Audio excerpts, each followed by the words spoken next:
Dear friends, कैसे हैं आप सब। पिछले वीडियो में मैंने आपसे कहा था आध्यात्मिक कहानियाँ गीता प्रेस से जो मैंने ये किताब खरीदी थी उसके विषय में। 2-3 साल हो गए इस किताब को खरीदे हुए। ऐसा नहीं है कि मैंने हाल फिलहाल में खरीदी है, लेकिन फ्रेंड्स इसके बारे में मैं कुछ आपसे बात कर रही थी। मैंने पिछले वीडियो में आपसे कहा था कि अक्सर ऐसा होता है कि बच्चों की जब उम्र किताबें पढ़ने की होती है तब हम उन्हें पकड़ा देते हैं मोबाइल और लैपटॉप। वो कहाँ तक सही है फ्रेंड्स? मोबाइल और लैपटॉप चाहे जितना ज्ञान दे दे, लेकिन एक किताब जो ज्ञान दे सकती है वो नहीं दे सकते। वो बच्चे मनोरंजन लैपटॉप या मोबाइल को छोड़कर अगर किताबों को पढ़ने पढ़ाने में करें ना, तो जो देश का जो है ना वो निर्माण ज़रा अच्छे ढंग से हो और जो आगे की जनरेशन है ना वो बहुत अच्छी निकले। आज के जो बच्चों में संस्कार नहीं है, बिल्कुल नहीं है। उसका कारण क्या हो सकता है? उसका कारण यही हो सकता है कि मोबाइल में उल्टी सीधी चीज़ें देखते हैं और उसे फॉलो करते हैं। तो किताबें पढ़ना एक अच्छी आदत है। बच्चे अपने पाठ्य पुस्तक पढ़ें, अपने कोर्स की किताबें पढ़ें और खाली समय में अगर आध्यात्मिक किताबें पढ़ें तो ये उनके लिए बहुत ज़्यादा अच्छा होगा। तो मैंने आपसे पिछले वीडियो में कहा था कि मैं आपको एक ऐसी कहानी सुनाऊंगी जिसे सुनने के बाद छूत अछूत का फ़र्क आप अपने दिलो दिमाग से पूरी तरह से हटा देंगे। और इस कहानी को सुनने के बाद आप जान जाएंगे कि भगवान पर सिर्फ पंडितों और ब्राह्मणों का कॉपीराइट नहीं होता। भगवान सबके होते हैं। भगवान सिर्फ श्रद्धा देखते हैं, ऊंच नीच नहीं देखते, जात पात नहीं देखते। भगवान ज्ञान भी नहीं देखते। भगवान श्लोक कोई कितने अच्छे पढ़ रहा है उसे भी नहीं देखते। भगवान तो देखते हैं मन आदमी का कितना साफ है। तो ये कहानी मैं आपको सुनाने जा रही हूँ। मुझे पूरी उम्मीद है ये कहानी आपको बहुत अच्छी लगेगी। और अगर आपको मेरा वीडियो ज़रा भी पसंद आए तो मेक श्योर चैनल को सब्सक्राइब, वीडियो को लाइक और शेयर कीजिए। फ्रेंड्स, मैं अपने 400 सब्सक्राइबर को कोटि कोटि धन्यवाद देती हूँ कि आप लोगों ने मेरे वीडियोस को तब सब्सक्राइब किया, आपने मेरे चैनल को तब सब्सक्राइब किया जब मुझे उसकी सबसे ज़्यादा ज़रूरत थी। आप लोगों ने मेरे वीडियोस को सुना और उसके बाद सब्सक्राइब किया। तो मेरे सबसे स्पेशल सब्सक्राइबर आप लोग ही हैं। आप लोगों के अगर कोई सजेशन है तो मुझे कमेंट बॉक्स में लिखकर ज़रूर बताइए। मैं उस पर काम करने की कोशिश करूँगी। बबूलों की अच्छी हरियाली है। उनकी पंक्ति सटी हुई और सघन है। भले उनके नीचे कोई विश्राम ना कर सके, पर नेत्रों को बड़ी अच्छी लगती है वह हरी हरी रेखा। झड़बेरियों के झुरमुट प्रकृति बालिका ने यत्र तत्र बिखेर दिए हैं और खेतों की मेड़ों पर पत्थर रखे हैं। उन्हें खेतों से चुनकर अलग किया गया है। जाड़े में किसी गरीब के पैर की भांति खेतों की काली मिट्टी सतशः विदीर्ण हो रही है। छोटे छोटे काले पाषाण उनमें बिखरे पड़े हैं। कौन चुन पाएगा इन्हें? उस झोपड़े के समीप यह सब आप देख सकते हैं। गांव कुछ बड़ा नहीं होगा। उसमें 40 के लगभग घर हैं और वे सभी कच्चे हैं। कुछ खपरेल हैं, कुछ कुछ पर फूस है। यह एक झोपड़ा है सबसे अलग, दक्षिण की ओर। क्यों है तो स्वच्छ, लिपा पुता और आकर्षक। गांव है ब्राह्मणों का। उसमें एक दो घर कुर्मी भी हैं और संभवतः एक आध घर कोष्ठी भी। यह एक चांडाल का झोपड़ा है। चांडाल का झोपड़ा? इतना स्वच्छ, लिपा पुता, और उसकी दीवार पर गेरू से क्या लिखा है ये? गोविंद नारायण विट्ठल पांडुरंग। सामने तुलसी का चबूतरा है और गेंदू के पेड़ हैं। तुलसी पर पुष्प चढ़ाए गए जान पड़ते हैं। घर में बालक नहीं है, तभी तो इतनी शांति है। बच्चे होते तो बाहर अवश्य आ जाते। घर में किसी के बोलने का शब्द क्यों नहीं होता? झोपड़ा बड़ा नहीं है। एक या दो कोठरियां होंगी उसमें। अवश्य ही एक छोटा आंगन है। झांक कर देखने से सब कुछ नहीं तो बहुत कुछ देखा जा सकता है। एक गाय बंधी है, सिर से पैर तक काली। उसे अच्छी सेवा मिलती होगी, यह उसका शरीर कह रहा है। गले में एक फूलों की माला पड़ी है। दूध जैसा उज्जवल बछड़ा उसके समीप शांत खड़ा है। दूध उसने पी लिया होगा, नहीं तो पीता नहीं। ऐसे सुघर सजे बछड़े मैंने कम ही देखे हैं। अपने गले की माला उसे अच्छी नहीं लगती। फूलों से उसे प्रेम नहीं। रह रह के गर्दन हिलाता है उसे निकालने को। वह फुदकता क्यों नहीं? क्या देख रहा है? एक काला कलूटा आदमी लेटा है, पेट के बल, हाथ फैलाकर। वह संभवतः गौ माता को प्रणाम कर रहा है। हड्डी के ढांचे पर मड़ा हुआ काला चमड़ा, स्नायु जाल बाहर आ जाने को उतावले हैं।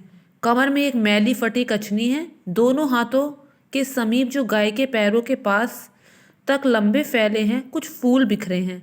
गौ माता बड़े प्रेम से अपने चतुष्पाद को छोड़कर इस द्विपात वत्स का मस्तक चाट रही है। बछड़ा बड़े आश्चर्य से देख रहा है उसे। वह समझ नहीं पाता कि वह भी उसे चाटे या केवल चौकड़ी भरते हुए बार बार सूंघे। यह चांडाल का घर है। यह बात विस्मित हो गई। घर के सामने जो चबूतरा था मैं उस पर चढ़ आया था और मेरे भीतर जाने की इच्छा हो रही थी। उसके काम में बाधा होगी, इसी विचार से मैं ठिठक रहा था। पूजा समाप्त हो गई। उसने धीरे से समेटे घुटनों के बल बैठकर फिर एक बार गाय के खुरों पर मस्तक रख हाथ से वहां की धूल नेत्रों में लगाकर उसने बछड़े के पैरों के पास सिर रखा। अब उस चंचल ने सिर सूंघा और उछल पड़ा। हाथ से पैर छूने का अवसर दिया नहीं उसने। अब उसके पास जाना व्यर्थ था। उछल रहा था वह तो। दरवाजे की ओर उस काले आदमी ने देखा नहीं। उसने केवल हाथ फैलाकर एक जोड़ी करताले उठाई। वे आड़ में रखी थी। वह तो उछल उछल कर नाचने लगा। आकाश की ओर मुख करके दोनों हाथ उठाए करताल की लय में कीर्तन के स्वर से आंगन गूंज उठा। बछड़ा फुदकना भूल गया और गाय एकटक उसे देखने लगी। गोविंद हरि नारायण विट्ठल पांडुरंग। उस दिन मुझे सबसे अधिक कष्ट हुआ प्रणाम करने से। यूं अनेक लोग प्रणाम करते हैं। जब कोई प्रणाम करता है, यदि वह अवस्था में बहुत छोटा ना हुआ तो बुरा लगता है। अच्छा होता यदि प्रणाम करने के बदले उसने गाली दी होती या चपत मारी होती। ऐसा क्यों होता है कह नहीं सकता। जब उस बुढ़े का कीर्तन समाप्त हुआ, उसकी दृष्टि द्वार की ओर गई। पृथ्वी पर सिर रखकर उसने कहा, महाराज। वह समझ ही नहीं पाता था कि क्यों एक सफेद पोष उसके झोपड़े पर आया है। वह डर गया था। वह क्या करे, समझ नहीं पाता था। समीप जाए तो छाया पड़ जाएगी। बैठने के लिए कहने का साहस वह कैसे करे। वहीं से बोला, क्या आज्ञा है सरकार। इधर आओ। मैंने संकेत किया और वह आकर 5 हाथ दूर खड़ा रहा। मैं पृथ्वी पर बैठ गया और मेरे संकेत पर वह भी पृथ्वी पर हाथ जोड़े बैठा रहा। सभ्यता के नाते मैंने पूछ लिया था कि तुम्हारे किसी काम में बाधा तो नहीं पड़ेगी। प्रश्न व्यर्थ था। वह एक उच्च वर्ण के पुरुष से कैसे कह सकता था कि अमुक काम करना है। मेरे प्रश्नों के उत्तर में उसने बताया कि उसने बचपन में एक ईसाई पाठशाला में कुछ पढ़ा है। उसके पास एक भजनों की पोथी है और वह उसे अच्छी प्रकार पढ़ लेता है। आज से 10 वर्ष पहले की बात है। शहर में एक बुआ जी आए थे। बड़ी प्रसिद्धि थी उनकी। वह भी उनके दर्शनों को गया था। उस छोटी सी नदी के किनारे बड़े मैदान में उनका कीर्तन हो रहा था। सबसे दूर एक कोने में वह खड़ा था। उसे कुछ भी सुनाई नहीं पड़ा। भीड़ बहुत थी और लोगों को वह छू ना सकता था। दूर खड़ा था, केवल बुआ जी के दर्शन कर सका था। उनके हाथ करताल लिए आकाश में उठे थे और वे आकाश की ओर देखते नाचते थे। बीच में खड़े होकर कुछ कहते भी थे। इतना देख सका, यही क्या कम सौभाग्य था उसका। उसी दिन उसने ये करताले खरीदी थी। ठाकुर जी तो चांडाल के घर प्रतिष्ठित नहीं हो सकते थे। वह तुलसी जी और गोमाता की पूजा करता है। खजूर के पत्ते काटकर झाड़ू बना लेता है और बांस की टोकरियां बनाता है। बांस की टोकरियां बेचकर कुछ खाने का सामान खरीद लेता है। इतने से उसका पेट भर जाता है। उसकी स्त्री को मरे 20 वर्ष हो गए, फिर दूसरी नहीं लाया। काम से बचे समय में अब वह अपनी करताल लेकर भजन गाता है। पूछने पे इतना और भी ज्ञात हो गया कि गौ माता केवल पूजा के लिए है। दूध से उसे कोई मतलब नहीं। वह तो उनके प्यारे बछड़े की वस्तु है। उसका काम उनकी सेवा करना है और जहाँ तक उसकी शक्ति है वह उनकी सेवा में कोई त्रुटि नहीं करता। एक ही इच्छा है उसमें, एक पंढरपुर जाना चाहता है। मंदिर में तो जा सकेगा नहीं, केवल कलश और गरुड़ स्तंभ के दर्शन करेगा। इतने के लिए उसकी लालसा मचल उठी है। वर्षों से वह 2 पैसे जुटाने में लगा है। पता नहीं कब उस लोक का बुलावा आ जाए। इसी वर्ष जाएगा वह। मार्ग में टोकरियां और झाड़ू बनाकर पेट भर लेगा। पर गोमाता का क्या, वह इसी उलझन में था। अभी चल दे, 2-4 दिन में आषाढ़ी एकादशी तक तो पहुंच ही जाएगा। मेरा मन भारी हो गया था। मैंने गाय रखने की प्रस्तावना की। बहुत कुछ हिदायतें देकर उसने उसी समय गाय खोल दी। मेरे पीछे चल पड़ा वह उनको लेकर। हाथों में करताल, बगल में झंडा, झोले में बांस काटने छीलने की बाकी। आज तक ऐसा पंढरपुर का यात्री किसी ने नहीं देखा। अभी तो यात्रा प्रारंभ होने को 3 महीने हैं और यह एकाकी चांडाल। लोगों ने बड़े कौतुक से देखा उसे। यह क्या करेगा, क्या वहां जाकर। दर्शन तो होने के नहीं, कानों कान समाचार फैलने लगा। अब उसे भूख कम लगती है। 2-3 दिन पर कहीं बनाता है। रात्रि को जो गांव दिखाई पड़ा, उसके बाहर कहीं पानी की सुविधा देखकर अपने अपना गैरिक झंडा गाड़ देता है। गर्मी के दिन हैं, रात्रि में ओढ़ने के लिए कुछ चाहिए नहीं। दिन की धूप तो सदा से सहता आया है। कभी कभी तीसरे चौथे दिन वह विश्राम करता है, दिन को भी। उस दिन खजूर के पत्ते काटता है, झाड़ू बनाता है और बेचता है। इन्हीं पैसों से उसके कई दिन कट जाते हैं। यात्रा में बांस की खटखट उसने नहीं की। उसे गिरकर मूर्छित होना नहीं आता। हाथ पैर बचाकर गिरना सीखे भी तो क्या लाभ। उसे क्या मंच पर या भीड़ में कीर्तन करना है। उसकी करताल की ध्वनि नीरव पहाड़ियों में टकराकर लौट आती है। उसका गोविंद हरि विट्ठल मार्ग के टीलों, बबूल के वृक्षों, बेर की झाड़ियों और काले खेतों पर घूमकर, ढेले के नीचे दुबके पतंगों को सावधान करके, बबूल पर की चिड़ियों को चहकाकर, मार्ग में चरती गायों और उनके चरवाहों को चौंकाकर उस नीले नव मार्ग से सीधे कहीं चली जाती है, संभवतः पंढरपुर, जहाँ वह ईंट पर खड़ा देवता मुस्कुरा रहा है, उसी के समीप। नेत्रों से दो धाराएं अवश्य झरती रहती हैं। उसे पता नहीं रहता कि वह खड़ा है, चल रहा है या नाच रहा है। ऊपर के उस नीले पर्दे पर उसकी भीतर घुसी छोटी छोटी निस्तेज आंखें कुछ देखती हैं, पता नहीं क्या। उसके इस कीर्तन को देखने और सुनने वाला कोई नहीं। कोई होता तो वह ऐसा नृत्यमय कीर्तन शायद ही कर पाता। साधारण मानव सुने या ना सुने, पर सभी तो साधारण नहीं होते। भक्त मंडली चौकी। योगी जी अपने व्याग चरण से उठे। उन्होंने ना तो ऊपर मृगचर्म डाला और न त्रिशूल लिया, जैसा वे सदा नीचे उतरते समय करते हैं। पैदल पहाड़ी से नीचे की ओर झपटे। मार्ग छोड़ दिया उन्होंने। चिलम जली नहीं थी। एक ने उसे हाथ में लेकर खड़े खड़े दम लगाया और फिर डाल दिया। धूने छोड़कर सब नीचे उतरने लगे। वे मार्ग से उतर रहे थे। 5 भक्तों की मंडली थी वहां। पहाड़ी के ठीक नीचे से पंढरपुर का मार्ग जाता है। योगी जी ऊपर रहते हैं। नीचे से एक ध्वनि पहुंची और उसने बलात् उस साधक को खींचा। एक नंगा काला आदमी करताल उठाए नाच रहा है। बगल में एक झंडा गिरकर एक पेड़ के सहारे टिका खड़ा है। कंधे पे झोली है। एक क्षण योगी जी रुके और फिर वे दुगने वेग से उधर झपटे। मार्ग से भक्त मंडली चिल्ला रही थी, वह चांडाल है। वे लोग इस यात्रा का वर्णन सुन चुके थे। योगी जी ने सुना नहीं। वे दंडवत उसके आगे गिर पड़े। उसके नेत्र ऊपर थे। पैर हाथ पर पड़ते ही ध्यान टूटा। चौंक कर पीछे हट गया। गुरुदेव! योगी जी रो रहे थे।